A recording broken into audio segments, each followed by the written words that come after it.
সম্মানিত ভিউয়ার্স, আসসালামু আলাইকুম। তুশিবা স্টুডিও ড্রাইভার সিরিজের আরও একটি নতুন ভিডিওতে আপনাকে স্বাগতম। আজকের ভিডিওর মাধ্যমে আমি দেখাবো হচ্ছে তুশিবা স্টুডিও 242 এর প্রিন্টার ড্রাইভারটি কীভাবে খুব সহজে আপনার কম্পিউটার বা ল্যাপটপে সেট আপ করে নিতে পারবেন এবং কিভাবে এই ড্রাইভারটি ডাউনলোড করবেন এবং কোথা থেকে ডাউনলোড করবেন, সম্পূর্ণ প্রসেসটি দেখাচ্ছি আজকের ভিডিওতে। তো ভিডিওটি অবশ্যই গুরুত্বপূর্ণ হতে চলছে।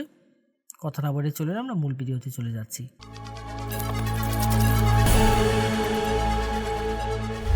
প্রথমে আমরা যে কাজটি করব, আমরা এই ড্রাইভারটি ডাউনলোড করে নেব। ডাউনলোড করার জন্য আমি চলে যাব যে কোনো একটি ব্রাউজারের সার্চ বারে গিয়ে সার্চ করব হচ্ছে softwareshopbd.com। অবশ্য আমি ভিডিও ডেসক্রিপশনে ওয়েবসাইটের লিঙ্কটি দিয়ে দেব। softwareshopbd.com লিখে সার্চ করলে ঠিক এরকম একটা ইন্টারফেস আসবে এবং এখান থেকে আমি যে কাজটি করব, আমার কাঙ্ক্ষিত মডেলের যে ড্রাইভারটি রয়েছে সেটি আমি এখান থেকে ডাউনলোড করব। দেন এই সার্চ বারে চলে যাব, এখানে গিয়ে জাস্ট আমাদের যে কাঙ্ক্ষিত মডেলটি সেই মডেলটি এখানে সার্চ করব। দেন সার্চে ক্লিক করব। ক্লিক করলে আমার এই অ্যাভেলেবেল মডেলের প্রিন্টার ড্রাইভারটি চলে আসবে আমার সামনে। এখান থেকে আমি যে কাজটি করব, জাস্ট এই লিঙ্কের উপর ক্লিক করব। ক্লিক করলে এখানে বিস্তারিত সকল ইনফরমেশনগুলো দেখার একটি অপশন পেয়ে যাব। এখান থেকে সব কিছু আমরা একটু পড়ে দেখে নেব। আশা করব আপনারা সম্পূর্ণ বিষয়টি একটু ধৈর্য সহকারে পড়বেন এখানে নির্দেশিকাগুলো। দেন এখানে ডাউনলোডের জন্য দুটি লিঙ্ক পেয়ে যাবেন, যে কোনো একটি লিঙ্কের উপর ক্লিক করব। ক্লিক করলে ঠিক এরকম ইন্টারফেস আসবে আপনার সামনে। এখানে গুগল ড্রাইভে নিয়ে যাবে এবং দেন দুটি ফাইল একসাথে মাউস ড্র্যাগ করে সিলেক্ট করে ডাউনলোড করে নেব। এখানে একটি ফাইল পেয়ে যাবো হচ্ছে পাসওয়ার্ড আর একটি হচ্ছে ড্রাইভার। তো এখান থেকে ফাইলটা জাস্ট মাউসের রাইট বাটন ক্লিক করে ডাউনলোড করে নেব। দেন ডাউনলোড এনিওয়েতে ক্লিক করব। ক্লিক করে কিছুক্ষণ অপেক্ষা করতে হবে। কিছুক্ষণের মধ্যে ডাউনলোডটি শুরু হয়ে যাবে। ডাউনলোড করার পরে আমরা যে কাজটি করব, ফাইলটিকে ওপেন করে নেব। দেন এখান থেকে ওপেনে ক্লিক করব। ক্লিক করলে ঠিক এরকম একটা ইন্টারফেস আসবে আমার সামনে। আমি এখান থেকে ওপেন না করে আমি আপনাদেরকে যদি দেখাই যে আমার প্রিভিউটা কীরকম আসছে,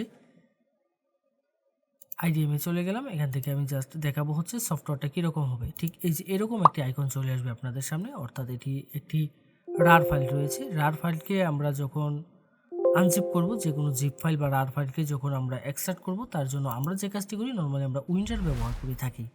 যদি আপনার কম্পিউটারে উইন্ডারটি না ব্যবহার করা থাকে, অর্থাৎ উইন্ডারটি যদি ইনস্টল করা না থাকে, তাহলে যে কাজটি করবেন, আপনি উইন্ডারটি ইনস্টল করে নেবেন।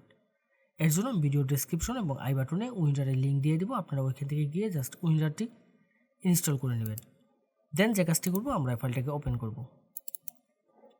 উইন্ডারে যখন ফাইলটা ওপেন করব, ঠিক এরকম একটা ইন্টারফেস আসবে। এখান থেকে ক্লোজ করে দেবো। দেওয়ার পর ইন্টারফেসটা দেখতে ঠিক এরকম হবে। এখানে একটি ফাইল পেয়ে যাব হচ্ছে ড্রাইভার। এই ড্রাইভারে ক্লিক করব। ক্লিক করলে এখানে জাস্ট আমি ড্রাইভারটা পেয়ে যাব।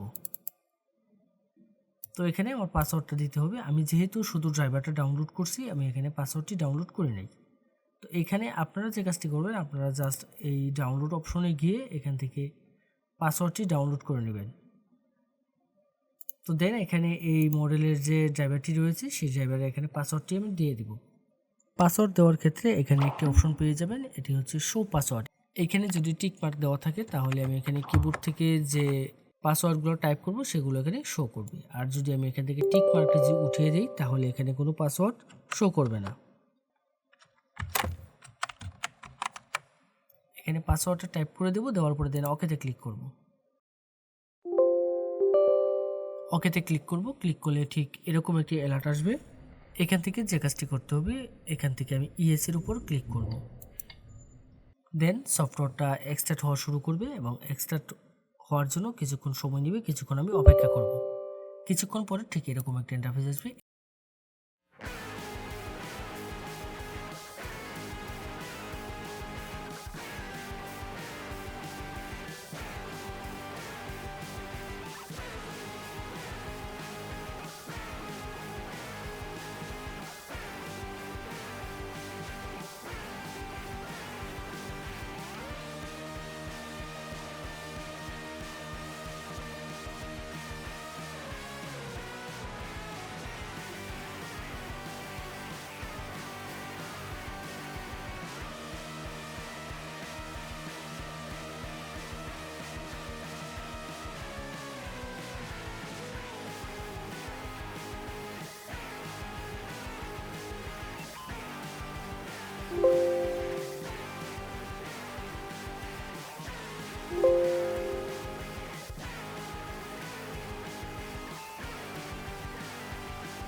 ক্লিক করে এখান থেকে বেরিয়ে আসব।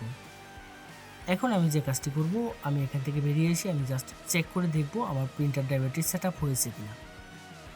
অবশ্য চেক করার ক্ষেত্রে আমাদের যে কাজটি করতে হবে, আমার কম্পিউটারটি রিস্টার্ট দিয়ে নিতে হবে। কম্পিউটারটি রিস্টার্ট করে নেব, তাহলে দেখবেন প্রিন্টার এবং স্ক্যানার দুটি ড্রাইভারই পেয়ে যাবেন।